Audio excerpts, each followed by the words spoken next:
In today's video, I'm going to teach you how to fix Microsoft Word crashing when opening old documents. If Microsoft Word keeps crashing whenever you try to open older files on your Windows computer, it can be frustrating and disruptive. Fortunately, there are a few reliable methods to fix this problem, and I'll walk you through them step by step so that you can restore stability to your documents and continue working without interruptions. Start by opening the Control Panel on your computer. To do this, go to the Start menu and type Control Panel, then click on it to open. Once the Control Panel is visible, make sure the view is set to Category, which you can check on the top right corner. Then click on Uninstall a Program under the Programs section. This will bring up a list of installed applications on your system. Locate Microsoft Office in the list, right-click on it, and select Change.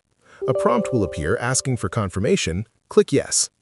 In the next window, select the Quick Repair option and then click Repair. You may need to click Repair once again to confirm. Word will automatically detect any problems with your Office installation and attempt to fix them. After the process is complete, you will see a message indicating that the repair is finished. At this point, close the repair window. If Word continues to crash when opening old documents, the next step is to check your add-ins. Open Word and create a new blank document. Then go to File in the top left corner and select Options. In the Word Options window, click Add-ins from the menu on the left.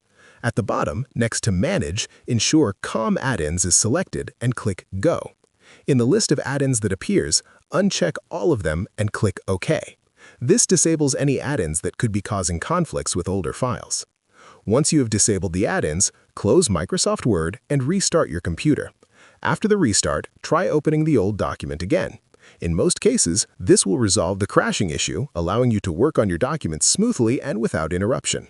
Disabling problematic add-ins and repairing Office ensures that Word functions correctly and is stable for both new and old files. If you found this video helpful, let me know in the comments. Give it a like, subscribe to the channel, and don't forget to hit the notification bell.